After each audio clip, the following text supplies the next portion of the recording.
नमस्कार दोस्तों, स्वागत है आपका हमारे YouTube चैनल बातें जीएस की। आज का टॉपिक है ओईसीडी। अब ये ओईसीडी होता क्या है? Organisation for Economic Cooperation and Development. क्या इसका इतिहास रहा है? कौन है इसके सदस्य? भारत इसमें शामिल क्यों नहीं है? आज के विषय में बात करेंगे। ये वास्तव में क्या है और कौन कौन सदस्य देश हैं। ओईसीडी क्या होता है? ओईसीडी एक अंतरराष्ट्रीय आर्थिक संगठन है जिसका मुख्य उद्देश्य होता है नीतिगत समन्वय करना, आर्थिक विकास करना और व्यापार को बढ़ावा देना। यह मुख्य इनका कार्य होता है। आर्थिक विकास में जो इनके सदस्य देश हैं उनको आर्थिक विकास के लिए नए नए गाइडलाइंस जारी करना, नए नए बनाना, ये सब कार्य किसका है? ओईसीडी का है। व्यापार को बढ़ावा देने का भी कार्य करता है। इसका बात किया जाए तो इसका मुख्यालय पेरिस फ्रांस में है। यह संगठन मुख्य रूप से विकसित देशों का एक समूह है। ओईसीडी को अक्सर रिच मैन क्लब भी कहा जाता है क्योंकि ये जितने भी विकसित देश हैं इसमें शामिल हैं, इसलिए इसे रिच मैन क्लब भी कहा जाता है। बात करते हैं इनकी स्थापना और कैसे हुई थी। ओईसीडी की स्थापना 1948 में हुई थी, जब दूसरे विश्व युद्ध खत्म हो गया था। तब दूसरे विश्व युद्ध कब हुआ था? वर्ल्ड वार वन हुआ था 1914 से लेकर 1918 के बीच, और वर्ल्ड वार टू हुआ था 1939 से लेकर 1944 के बीच। इसकी स्थापना वर्ल्ड वार टू के बाद हुआ था 1948 में। इस पहले इसे कहा जाता था OEC, यानी Organisation for European Economic Corporation, यानी ये यूरोपियन इकोनॉमी को बढ़ावा देने के लिए बनाया गया था। इसका मकसद यही था कि मार्शल प्लान के तहत अमेरिकी सहायता को यूरोपीय देशों में बांटना और उनका पुनर्निर्माण करना। फिर 1961 में इसे एक अंतरराष्ट्रीय बना दिया गया और इनका नाम रखा गया था ओईसीडी, यानी Organisation for Economic Cooperation and Development. इनके नाम से पता है, इकोनॉमिक यानी आर्थिक, कोऑपरेशन यानी आपस में सहयोग करना, और विकास करना। तो कहीं ना कहीं आर्थिक सहयोग और विकास करने के लिए ही ओईसीडी का निर्माण किया गया था। पहले जो निर्माण किया गया था वो मात्र यूरोपीय देशों को देखना था, अमेरिकी देशों के द्वारा। अब अमेरिकी देशों के साथ साथ यूरोपीय देशों के साथ साथ पूरे विश्व को ही ध्यान में रख के चलना है ताकि उनका आर्थिक सहयोग और विकास किया जा सके। अब बात करते हैं इनके सहयोग सदस्य देश और भारत की स्थिति क्या रही है। आज की तारीख में बात किया जाए तो ओईसीडी में मात्र 38 सदस्य है, जिनमें America, Canada, Japan, France, Germany, Australia, ये सब विकसित देश शामिल हैं। क्या भारत इसके सदस्य है? क्या भारत इनके सदस्य नहीं है, लेकिन वह इससे जुड़े हुए कई रिपोर्ट्स, पॉलिसी, सहयोग और साझेदारी में भाग लेता है। बात करते हैं इनके उद्देश्य और कार्य क्या क्या रहा है।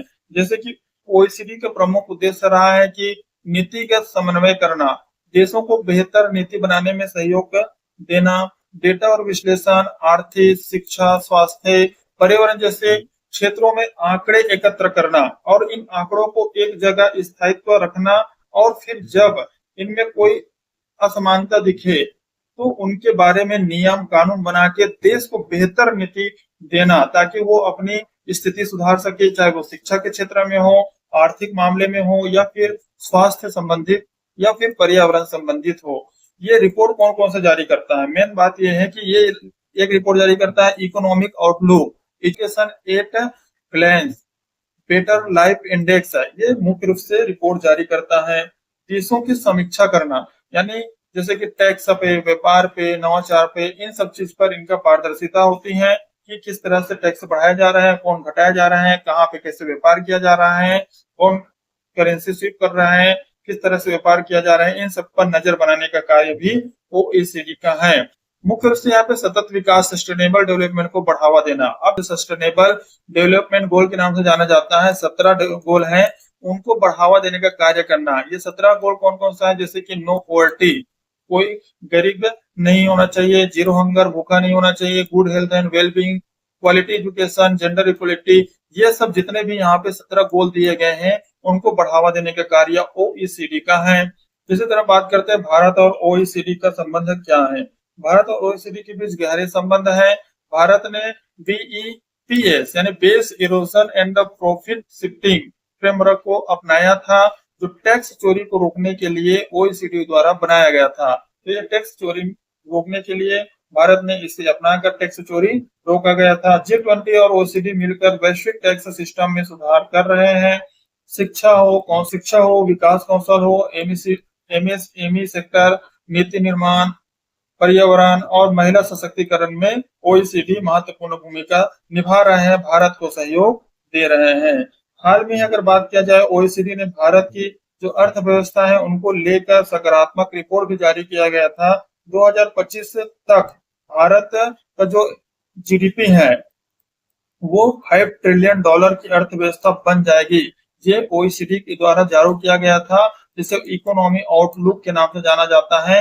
ये बताया कि $5 ट्रिलियन का इकोनॉमी बनने वाला है 2025 तक। अब बात करते हैं ओईसीडी की रिपोर्ट क्यों जरूरी है।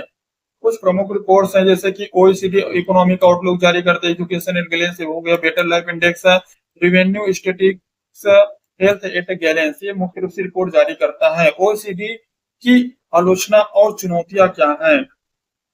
बात करते हैं ओईसीडी पर यह आरोप लगाया जाता है कि केवल विकसित देशों के हित में ही काम करता है। ये इसकी महत्वपूर्ण आलोचना है, क्योंकि ये कहीं न कहीं इनके जो सदस्य देश हैं वो विकसित देश ही हैं, तो विकसित देश के हित में काम करने का एक इस पर आलोचना लगाई जाती है। गरीब और विकासशील देशों की समस्याओं को प्राथमिकता नहीं दी जाती है। इसका निर्णय प्रक्रिया केवल अमीर देशों के नियंत्रण में ही रहती है, इसलिए ये जो संगठन है ये विकसित देशों के लिए बनाए गए संगठन के नाम से जाना जाता है। अब ये धीरे धीरे संगठन जो है वे विकासशील देशों को भी अपने दायरे में ला रहे हैं, और जैसे पर्यावरण संबंधी हो या फिर शिक्षा संबंधी हो, ये सब चीज पर भी विशेष ध्यान दिए जा रहे हैं।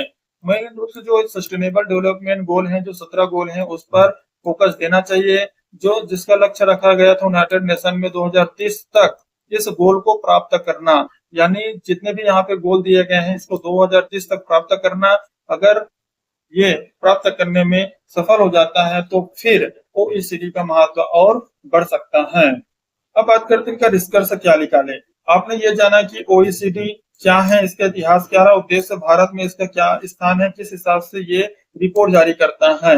यह संगठन एक प्रकार से वैश्विक नीतियों के निर्माण में एक प्रमुख भूमिका निभाता है। भारत धीरे धीरे इसकी गहराई से जुड़ रहा है। भारत इनकी नीतियों का, इनकी गाइडलाइंस का पालन कर रहे हैं, इनके द्वारा रिपोर्ट जारी करते हैं, उन पर भी ये सहमति व्यक्त करते हैं। तो कहीं ना कहीं ये संगठन है एक प्रकार से वैश्विक नीतियों के निर्माण में महत्वपूर्ण भूमिका निभा रहा है। अगर वीडियो अच्छा लगे तो लाइक कीजिए, सब्सक्राइब कीजिए। मिलते हैं नेक्स्ट वीडियो में, तब तक